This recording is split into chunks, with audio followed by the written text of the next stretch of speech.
Daniel had always believed that his path was simple: work hard, live quietly, and stay out of trouble. He wasn't poor, but he wasn't rich either. He worked as a mechanical engineer at a small firm and spent his evenings reading or fixing things around his small apartment. His world was peaceful, predictable, and, if he was honest, a little lonely. He didn't think much about love. He had dated before, but it never lasted. Most of the women he met were drawn to something he didn't have: money, style, or charm. Daniel was the kind of man who listened more than he spoke. He believed that people revealed who they truly were when you stayed quiet long enough to hear them. One rainy Saturday afternoon, he went to the local library. He loved that place because it was silent, and silence was his favorite kind of music. The library was almost empty that day. As he walked through the aisles looking for a book on engineering design, he noticed someone sitting in the far corner near the window. She was wearing a simple beige sweater, jeans, and glasses that looked slightly too big for her face. Her hair was tied back in a loose bun, and she had no makeup on. She looked ordinary, plain even, but there was something peaceful about her presence. She was reading a book and writing notes in a small notebook, her head bent low, her focus unbroken even when a child nearby dropped a pile of books with a loud thud. Daniel smiled faintly and continued browsing, but for some reason his eyes kept wandering back to her. There was a softness about her, something quiet but strong. After a few minutes, he realized the book she was reading was one of his favorites, The Old Man and the Sea. He hesitated, then finally walked over. "Excuse me," he said, his voice polite but slightly nervous. "That's one of my favorite books." She looked up. Her eyes were gentle, like they carried a calm world inside them. "Really?" she said, smiling a little. "It's my third time reading it. There's something peaceful about it." Daniel nodded. "Yes. It reminds me that struggle doesn't always mean defeat." Her smile widened, and that was the beginning. They talked for almost an hour, about books, about life, about how people rush through things without really seeing them. She spoke softly but thoughtfully, as if every word she said mattered. When it was time to leave, he asked if he could see her again. She paused for a second, then nodded. "I'd like that," she said. Her name was Clara. Over the next few weeks, they met often, at the library, at small cafes, or in the park near the lake. Daniel discovered that Clara loved simple things: morning walks, quiet dinners, and watching the sunset without saying a word.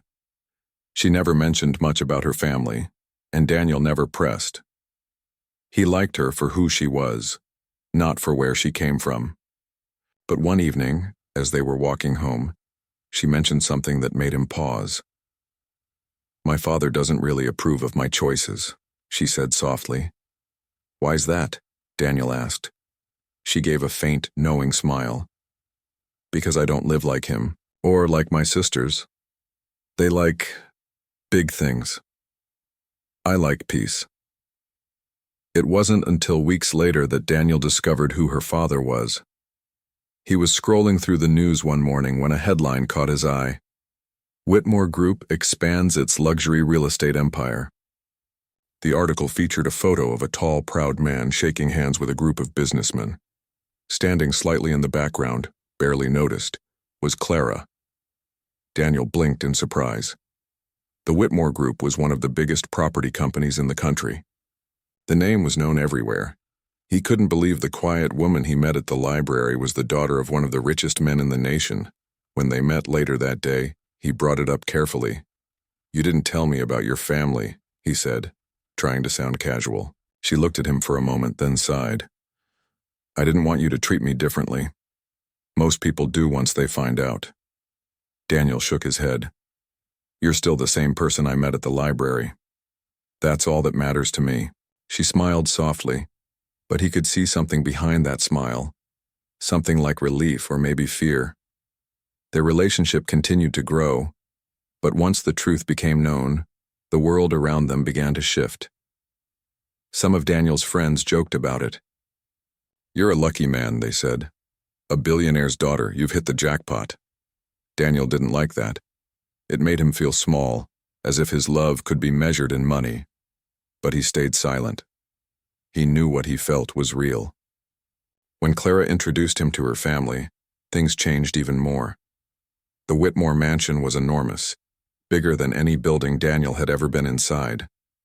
The marble floors reflected the chandelier lights, and every corner smelled like perfume and polished wood. He felt out of place the moment he stepped in. Clara's mother greeted him politely, but her eyes scanned him in a way that made him feel examined. Her sisters, both glamorous and confident, whispered quietly to each other as he passed. Clara's father, Edward Whitmore, barely looked at him. "So you're an engineer," Edward said finally during dinner. "Interesting, not exactly the kind of man I pictured for my daughter." Daniel straightened in his seat. "Yes, sir. I love what I do." Edward smiled, but it wasn't a warm smile. "Love doesn't always pay the bills, son." Clara's face tightened. "Dad, please." Edward raised a hand to stop her. "No, it's fine," Daniel said calmly. "I don't have much, but I'm proud of what I've built, and I care deeply about your daughter." The room went quiet. Clara's mother looked uncomfortable, and her sisters hid small smiles behind their wine glasses. After dinner, Clara apologized. "I'm so sorry. They can be difficult." Daniel took her hand. "It's okay. I'm not here for them." For a while, things were awkward. Her family didn't approve, but Clara didn't care. She continued to meet Daniel, ignoring the gossip that followed her. Rumors spread quickly in wealthy circles. The plain daughter is marrying a common man. When Daniel proposed, he didn't do it with diamonds or grand gestures. He took her to the park where they first sat together months ago. The sky was gray, and rain began to fall lightly. He smiled nervously and pulled out a small ring. "It's not much," he said, "but it's from my heart. Will you marry me?" Clara looked at him through the drizzle, her eyes full of emotion. She nodded slowly, tears mixing with raindrops. "Yes, 1,000 times yes." They laughed, standing in the rain like two people who had forgotten the rest of the world existed, but the world hadn't forgotten them. News of their engagement spread fast, and not everyone was happy about it. Some people called him a gold digger. Others said Clara was desperate for attention. Daniel ignored it, but it still stung. He had never been with someone for money, and he wished people could see her the way he did. A woman of kindness, humility, and quiet strength. As their wedding day approached, Clara's family remained distant. Her father refused to contribute financially. Her sisters refused to be bridesmaids. Only her mother attended the small ceremony, standing silently in the back row. But none of that mattered. The ceremony was held in a small garden near the lake. There were only a few guests. Daniel's friends, some of Clara's old schoolmates, and a few kind strangers who had become part of their quiet circle. The air smelled of roses and rain. When Clara walked down the path in her simple white dress, Daniel couldn't breathe for a moment. She looked exactly like she always did. No heavy makeup, no jewelry, no diamonds, just her calm smile, her gentle eyes, and the warmth that had drawn him to her in the first place. When the priest said, "You may kiss the bride," Daniel did so softly, feeling the world blur around him. It wasn't a rich man's wedding, but it was real, and that was all he ever wanted. After the ceremony, as they stood by the lake watching the sunset, Clara whispered, "You don't know how happy I am right now." Daniel smiled. "Me too, I don't need anything else." She nodded slowly, but then her expression changed, just slightly. "I hope you'll still say that after you really get to know my world," she said quietly. Daniel frowned a little. "What do you mean?" Clara didn't answer. She just squeezed his hand, her eyes looking far beyond the water, as if she was seeing something he couldn't. At that moment, Daniel didn't understand what she meant. But later, he would. And it would change everything he thought he knew about love, wealth, and the meaning of truth. The wedding was over, but the echo of whispers followed them long after the ceremony. Daniel and Clara started their married life in a small apartment on the edge of town. It was nothing like the mansion she had grown up in. The walls were plain, The furniture was secondhand and the kitchen was barely big enough for 2 people. But to Daniel it felt like home. He loved waking up next to her, seeing her hair messy and her eyes still half asleep. He loved that she smiled every morning before saying a word. She cooked simple meals, and together they laughed when the rice burned or when the light bulb flickered for the 3rd time in a week. For a while, life felt peaceful, but outside that small apartment, the world had not forgotten who Clara was.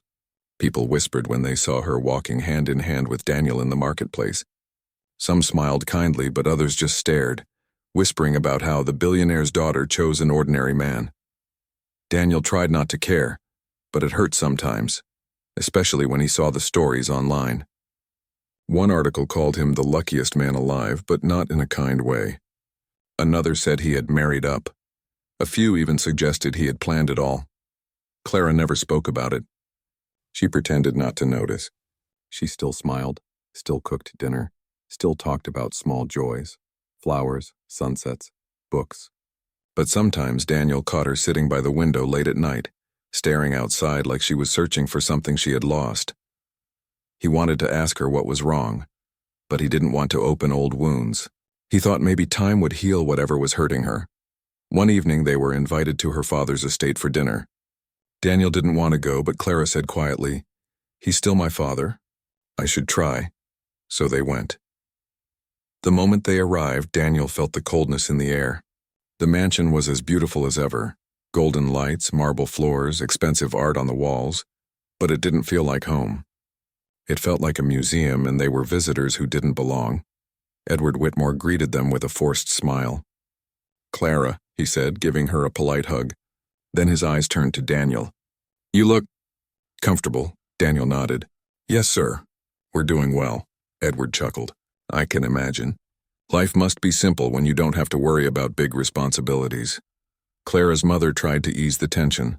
"Dinner is ready," she said quickly. They sat around the long dining table that could have seated 20, though only 6 people were there.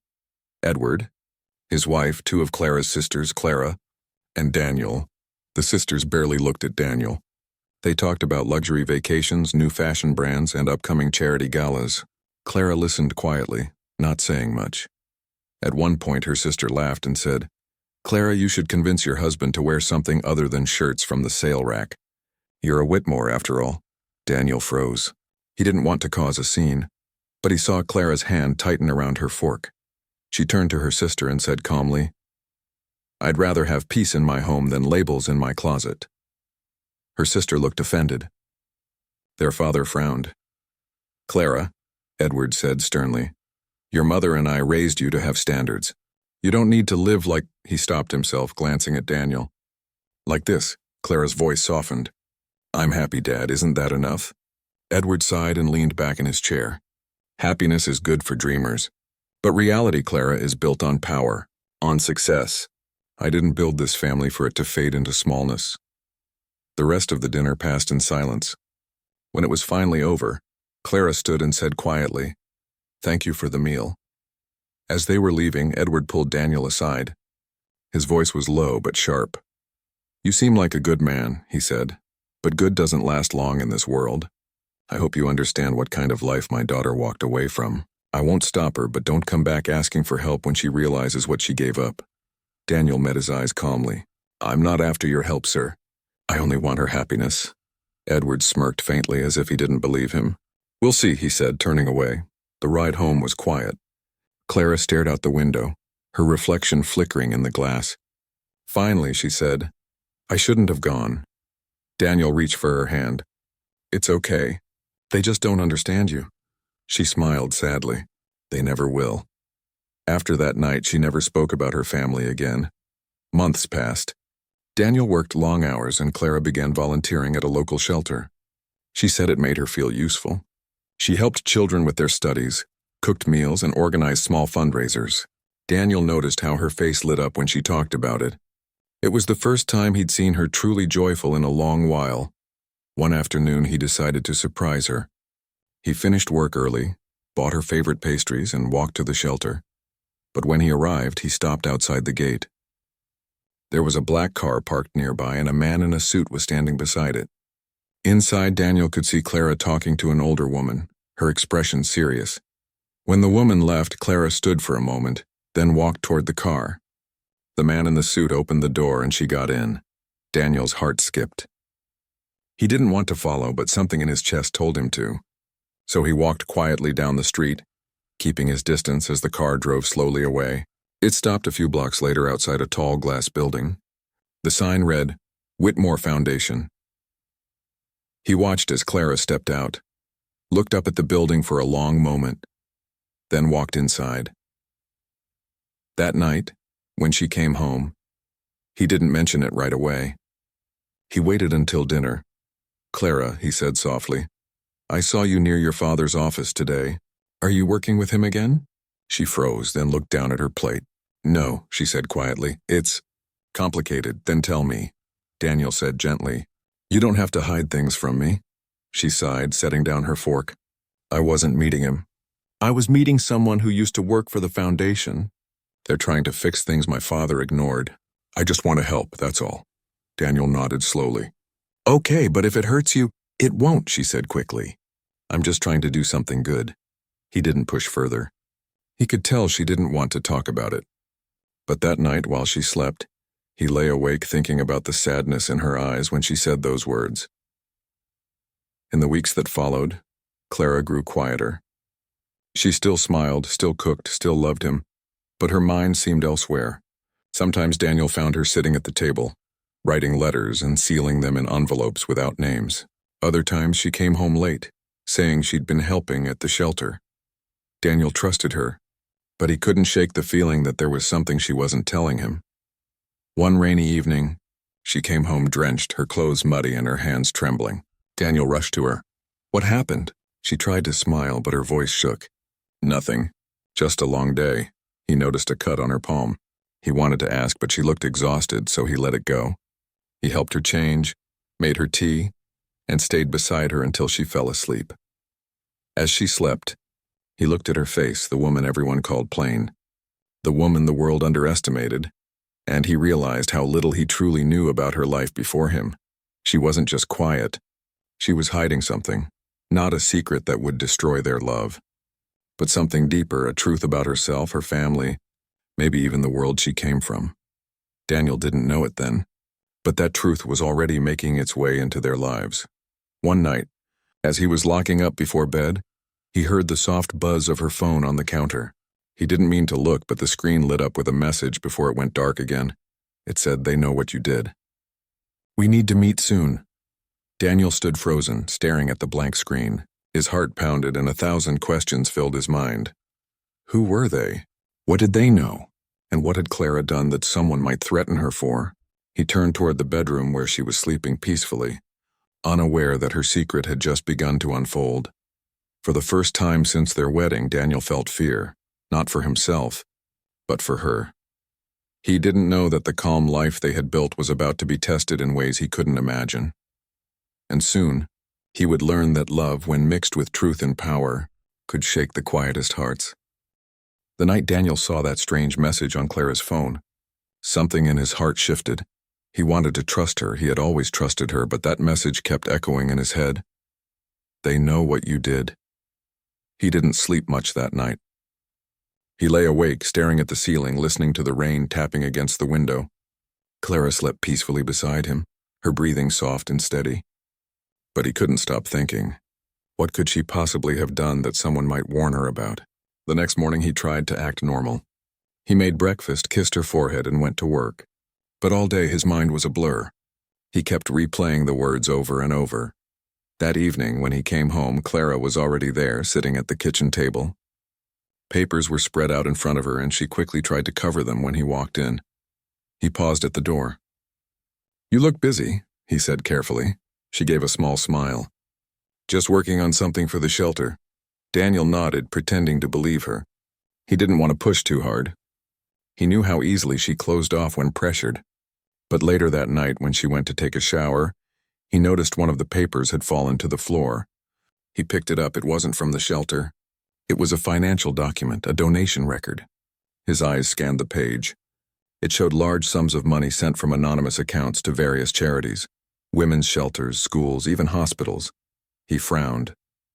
He knew Clara didn't have much money of her own. The little she had from her inheritance couldn't cover amounts like that. Where was this money coming from?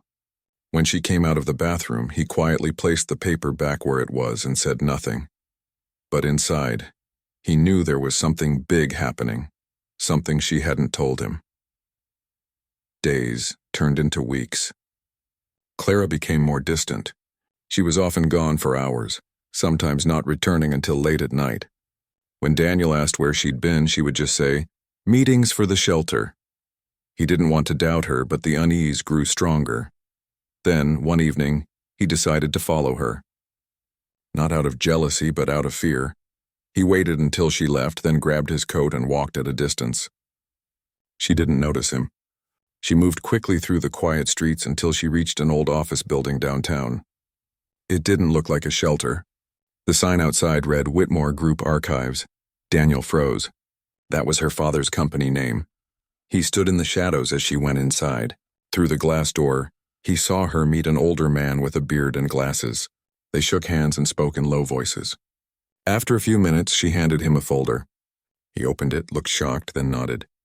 Clara looked serious, almost sad. Daniel couldn't hear their words, but he could feel the weight of the moment.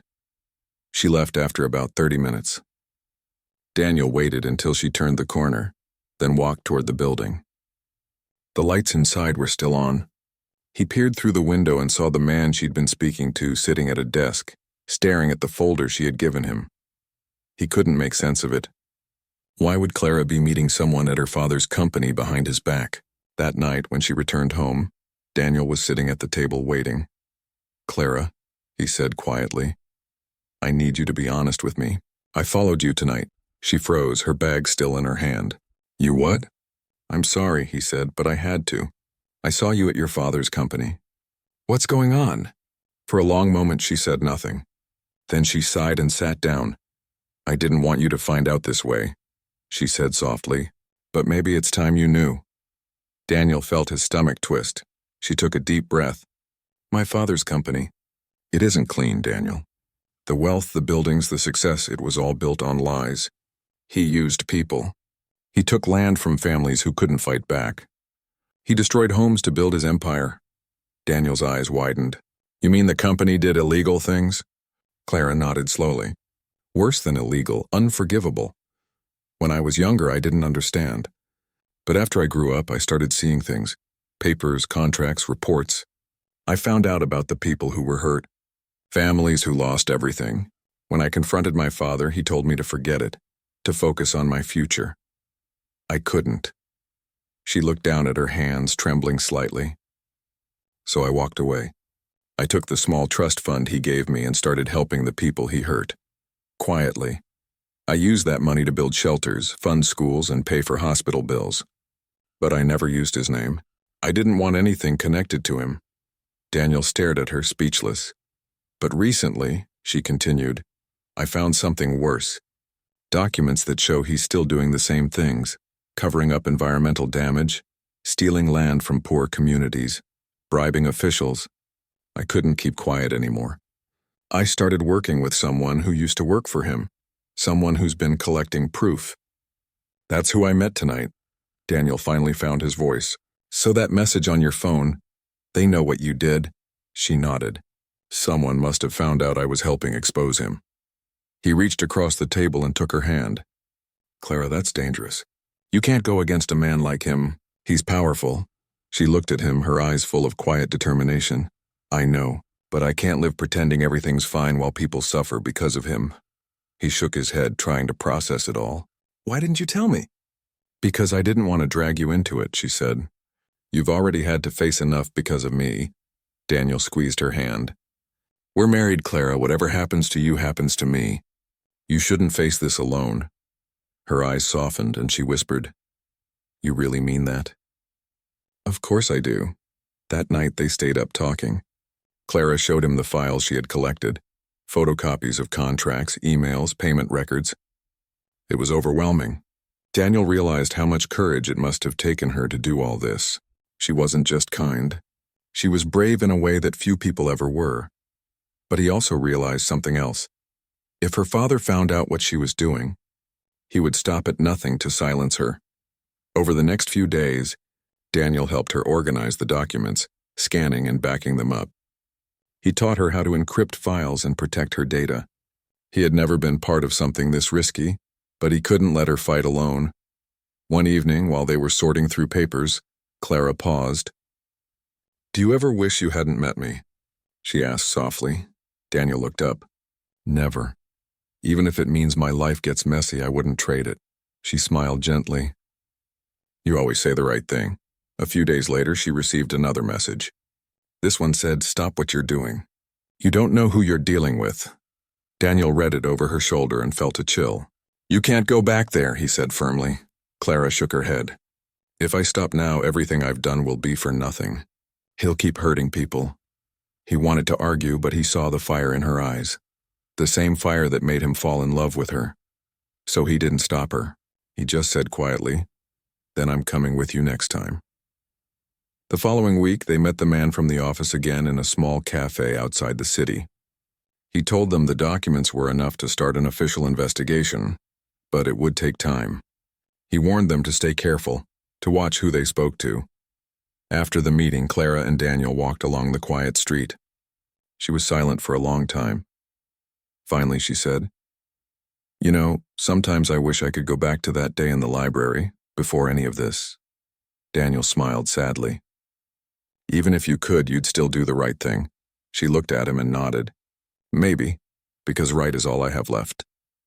That night, as they drove home, the air felt heavy with unspoken fear. But beneath that fear was something else, a bond stronger than before. Daniel realized that the woman everyone once called plain was far more extraordinary than anyone could imagine. Didn't know what the future held, but he knew one thing. Whatever came next, they would face it together. And though he didn't say it out loud, he couldn't shake the thought that the fight they had just started might change everything, not only for them, but for the truth itself. After that night, things began to change. At first, it was small things. A car parked too long outside their building, phone calls that hung up as soon as Daniel answered, and unfamiliar faces appearing near Clara's workplace. She tried to ignore it, saying maybe it was just her imagination, but Daniel could tell she was scared. One evening, as they were having dinner, he noticed her hands trembling while she held her fork. "You're shaking," he said softly. She looked up and forced a smile. "I'm fine. Just tired." But he knew that wasn't true. They had both sent the documents to a few journalists and lawyers, but none of them had responded yet. It was as if everyone was afraid to touch the story. Clara's father, Edward Whitmore, had influence everywhere: business, politics, even the media. His empire reached far beyond what Daniel had ever imagined. One night, while Daniel was locking up, he heard footsteps outside. When he peeked through the curtain, he saw a man standing across the street, looking straight at their window. He wasn't doing anything, just standing there. When Daniel stepped outside, the man quickly turned and walked away. That night, Daniel barely slept. He couldn't stop thinking about what might happen if Edward found out what Clara was doing. The next morning, Clara received a letter. No stamp, no return address. Just her name written neatly across the envelope. She opened it with shaky hands. Inside was a single sentence typed in bold letters: "Stop before you destroy your family." Her face went pale. Daniel grabbed the paper from her hands and read it twice. "This isn't just a warning," he said quietly. "It's a threat." Clara nodded slowly. "He knows." For a moment, neither of them spoke. The world outside their small apartment felt too big, too heavy. Then Clara whispered, "I can't stop now. Not after everything." Daniel wanted to tell her to let it go, to forget it all and just live quietly, but he saw the fire in her eyes, the same strength that had made him fall in love with her. "Then we'll finish it together," he said. Over the next few days, they met with the man from the cafe again. His name was Harold, a retired accountant who had once worked for the Whitmore Group. He was the one collecting the evidence, piece by piece, to build a case. When they met, Harold looked more worried than usual. "We have a problem," he said, sliding a folder across the table. "Someone's been tampering with the records. Whole files have disappeared from the archives." Clara frowned. "But we already copied everything." "Not everything," Harold said. "Some of the key contracts were stored off-site. If we can't find them, we can't prove the land deals were illegal. Daniel leaned forward. Where would they be kept? Harold hesitated. There's only one place, the main office, your father's private records room. But it's locked down. No one gets in without his permission. Clara went quiet. Daniel saw the look on her face and immediately said, No. Whatever you're thinking, don't do it. She looked up at him. It's the only way. It's too dangerous, he said firmly. He'll destroy you if he catches you. She shook her head. He's already destroyed enough. I'm not letting him hide behind money anymore. That night they argued for the first time in weeks. Daniel tried to convince her there had to be another way, another path, a safer one. But she wouldn't listen. Finally, he said, You don't have to be the one to fix everything your father broke. Clara looked at him with tears in her eyes. I do, because no one else will. The next evening, Clara went to the Whitmore Group headquarters. Daniel didn't know until he found a note on the table that read, I'm sorry. I have to do this. Please trust me. He grabbed his keys and drove straight to the city. The office building glowed against the dark sky. He parked across the street and spotted her car already there. Through the glass doors, he saw her walking quickly toward the elevators. His heart raced. He ran inside, past the empty lobby, and caught the elevator just before it closed. Clara turned in surprise. Daniel, what are you doing here? I'm not letting you face this alone, he said breathlessly. She stared at him for a moment, then smiled sadly. You shouldn't have come. When they reached the top floor, the doors opened to a long hallway lined with portraits of her father and his business partners. At the end of the hall was a heavy wooden door marked Private Records, authorized access only. Clara swiped an old security card. To Daniel's surprise, it still worked. The door clicked open. Inside, the air was cold and smelled faintly of dust and paper.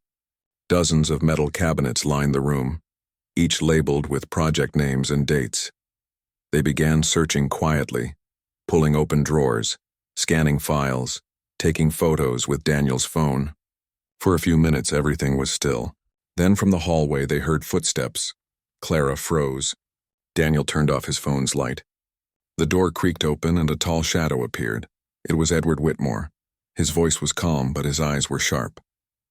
I knew you'd come here, he said. You never could leave things alone, could you? Clara stepped forward, her voice trembling but steady. People deserve to know the truth, Father. You can't hide what you've done, Edward sighed, shaking his head. You don't understand the world, Clara. Everything I did was business. Sacrifices have to be made for progress. You call destroying families progress? She said. You ruined lives for money. He looked at Daniel. And you, he said coldly. I thought you were smarter. You could have had a good life if you stayed quiet. Daniel met his gaze. A life built on lies isn't a good one. For a moment, no one spoke. The room felt heavy with silence. Then Edward said softly, Leave now and I'll forget this ever happened. But if you walk out with those files, you'll regret it. Clara straightened her shoulders. Then I'll regret it. She grabbed the folder from the table and walked past him. Edward didn't stop her, not physically, but his voice followed them as they left. You think truth will save you, Clara? The world doesn't care about truth. It only cares about power. They didn't look back. Outside, the night air felt cold and sharp. Clara clutched the folder to her chest as they hurried to the car. Neither of them spoke until they were miles away. Finally, Daniel said, Do you think he'll come after us? Clara stared out the window. He already has. Over the next few days, things escalated quickly. Their landlord suddenly ended their lease. Daniel's company received an anonymous complaint and he was suspended while they investigated. Friends stopped calling. It was clear Edward was using his influence to isolate them. Still, they refused to give up. With Harold's help, they sent the final documents to an independent journalist known for exposing corruption. A week later, the story broke. It spread like wildfire. Headlines, news reports, online discussions. Whitmore Empire accused of exploitation and fraud. Pictures of Edward filled the news, along with details about the company's hidden operations. For the first time, the truth was out, but the victory came with a price. Clara's family turned their backs on her completely. Her sisters released public statements defending their father. Edward himself denied everything, claiming Clara had been manipulated by outsiders. Through it all, Daniel stood by her. Even when people called them liars, even when they lost friends and money. He never left her side. One evening, as they sat together on the couch, Clara turned to him and whispered, "Do you think we did the right thing?" Daniel took her hand. Yes, maybe the world won't change overnight, but someone had to tell the truth. Tears filled her eyes, but she smiled.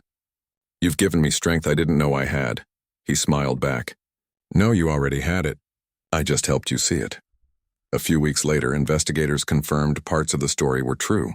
Protests began outside the Whitmore headquarters. Edward resigned from his company, claiming health reasons. Clara never celebrated. She didn't want revenge. She only wanted peace, for herself and for the people who had suffered. As they walked along the lake one evening, Daniel looked at her and said, "I know this hasn't been easy, but I'm proud of you." She looked at the water, her reflection rippling gently. "I used to think love was about comfort," she said. "But now I know it's about courage, standing beside someone even when the world turns against you." Daniel smiled. "Then we've done it right." They stood there quietly, the setting sun painting the sky in gold. The world had judged them, tested them, nearly broken them, but somehow they were still standing. Clara squeezed his hand. "Whatever comes next," she said softly, "I'm ready." He nodded. "Me too." Neither of them knew that the final chapter of their story, the one that would shock everyone, was still waiting to be written.